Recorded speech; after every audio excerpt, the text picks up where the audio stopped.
Nowadays, when you hear the name Jay Dilla, you think of an amazing out of the box producer. Like this guy was a beast. But at the time that he was working with the pharcyde, he was relatively unknown. And originally, Q-Tip was their first choice. However, Q-Tip put them on to JD because JD had a similar style like him.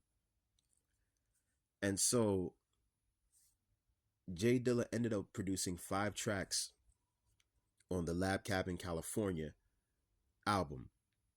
2 out of those 5 tracks became singles. The first single to be released was Drop, which was released on August 10th, 1995. And later on, Running, which was released on October 7th, 1995. Now, here's the story about Running, which a lot of people don't know.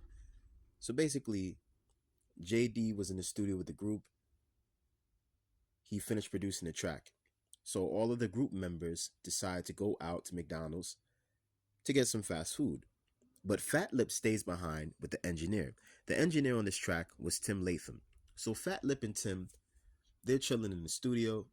Fat Lip decides he doesn't like how the kick sounds, and he has the engineer change it. When the group gets back from McDonald's, the song is played, and they notice, like, hold on, wait a minute. What happened to the kick? This is when a disagreement starts. And you got to understand, around the time that the pharcyde is working with JD, they're still dealing with internal problems from the last album that they did with their former producer, Jay Swift, because everybody wanted to be a producer. Jay Swift was not getting credit, and so they stopped working with each other. So anyway, Slim Kid Trey and Fat Lip decide to have words. They're talking, and then that talking turns into an argument.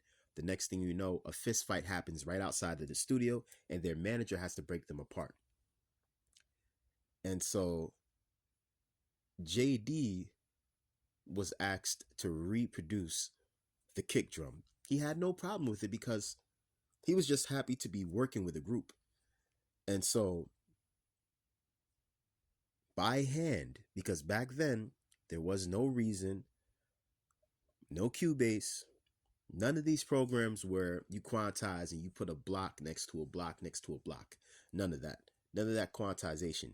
He literally did everything from scratch, and that was it. And the song was completed. So the original kick pattern that was there, it was gone. And that's how we ended up with the version of Running that we know today. For more stories like this, continue to follow me on TikTok. Peace.